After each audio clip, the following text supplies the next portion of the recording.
በወለጋ አካባቢዎች ለዓመታት የነበረው የጸጥታ ችግር በልማት ስራዎች ላይ ጥላ አጥልቶ መቆየቱ ይታወቃል። ሆኖም በመንግስትና በህዝብ የተቀናጀ ጥረት ሰላም እየሰፈነ በመምጣቱ ጠቅላይ ሚኒስትር አብይ አህመድ በገቡት ቃል መሰረት በአካባቢው ግዙፍ የልማት ፕሮጀክቶችን መርቀው ለአገልግሎት ክፍት አድርገዋል። ይህን ተከትሎም ከፍተኛ የመንግስት የስራ ኃላፊዎችና የአካባቢውን ተወላጆች በማሳተፍ ጉብኝት ተደርጓል። ከምርቃቱ በኋላ አስተያየታቸውን የሰጡት የጠቅላይ ሚኒስትሩ የወጣቶችና ስፖርት አማካሪ ሚኒስትር ቀጀላ መርዳሳ በወለጋ ያለው እውነት እየተቀየረ ስለመሆኑና በነበራቸው ቆይታም ህዝቡ ፍላጎቱ ሰላምና ልማት መሆኑን መታዘባቸውን ገልጸዋል። የነቀምቴ ከተማ ያደኩባት የተማርኩባት ብዙ ወዳጆች ያፈራውባት ከተማ ናት። ከዛሬ 48 ዓመት በፊት ከጓደኞቼ ጋር ሆኜ የነጻነት ትግልም የጀመርኩት በዚሁ አካባቢ ነው። ከትላንት ጀምረን ደግሞ ውለን አድረን በወለጋ የተለያዩ አካባቢዎች ሄደናል። ደንቢ ዶሎ፣ ቄጦ፣ መቻራ፣ አርጆን ተመልክተናል። በእነዚህ አካባቢዎች ከ10 ሺህ በላይ የሚሆኑ አባወራዎችን የሚያገለግሉና ከ5000 ሄክታር በላይ የሚሸፍን የወንዝ ግድብ፣ የድንጋይ ከሰል ማምረቻ ፋብሪካን ጨምሮ የተለያዩ ህብረተሰቡን ተጠቃሚ የሚያደርጉ የልማት ስራዎች ተሰርተዋል። በየአካባቢው ስንሄድ ህዝቡ ያደረገልን አቀባበል እጅግ የሚያስደስት ነው። ወለጋን ከውጭም ሆነ ከአዲስ አበባ ሆነን ስንመለከተው ለብዙ ነገር ሩቅ ይመስል ነበር። አሁን ግን ያለበት ሁኔታ ጥሩ ነው። ስለ ወለጋ ከሚነገረው ነገር በተቃራኒ ሆኖ ስላገኘነውም አስደስቶናል። ከቅርብ ዓመታት ወዲህ ከተማው እየለማ ነው። ህዝቡም የሚፈልገው ሰላምና ልማት ነው። ይህንንም በተግባር አይተናል። በቀጣይም ህብረተሰቡ ፊቱን ወደ ልማት ማዞር አለበት። አካባቢው በተፈጥሮ ሀብት የታደለ ነው።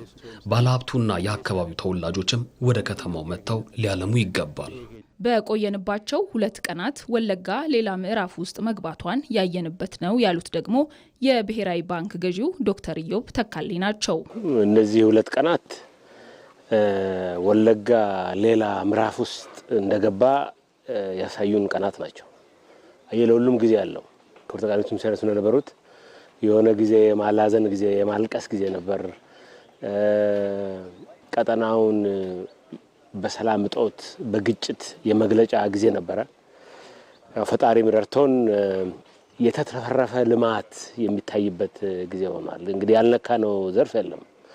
ማኑፋክቸሪንግ የተጣለው መሰረት ድንጋይ 26 ክሎስ ቱ ቢሊየን ያክል ኢንቨስትመንት ያለው ከፍተኛ የአግሮ ፕሮሰሲንግ ፋብሪካ ነው። 200-300 ሚሊዮን ዶላር በየአመቱ ድንጋይ ተሸክመን ከደቡብ አፍሪካ እንጭን የነበረውን እዚህ ያንን መቀየር የቻለ ፕሮጀክት ያየንበት ነው። ይሄ አካባቢ ወደ ሌላ የልማት ምዕራፍ እንደተሸጋገረ ነው የሚያሳየው። ይሄ እንግዲህ የሀሳብ ልዕልናን የዓላማ ጽናትን የሚያሳይ ነው። የለውጥ አመራር በትኩረት የያዘው አጀንዳ ቢኖር የኢትዮጵያን የልማት አቅም ማውጣት አለብን፣ በሁሉ አካባቢ ያለውን የኢትዮጵያ ልማት አቅም ማውጣት አለብን የሚለው ይሄ የልማት አቅም መውጣት እንደጀመረ ነው የሚያሳየው። የነቀምት ያው የተለየ ነው። ይህ የልማት ስራ በምዕራብ ኢትዮጵያ ያለውን ፖለቲካዊ መረጋጋት የሚያጠነክር ከመሆኑም ባለፈ ህዝብ ከመንግስት ጋር ሲተባበር ምን መስራት እንደሚቻል ያሳየ ነው። በቀጣይም ህዝባዊ መሰረት ያለው ሰላም እንዲሰፍን ትልቅ ሚና ይጫወታል።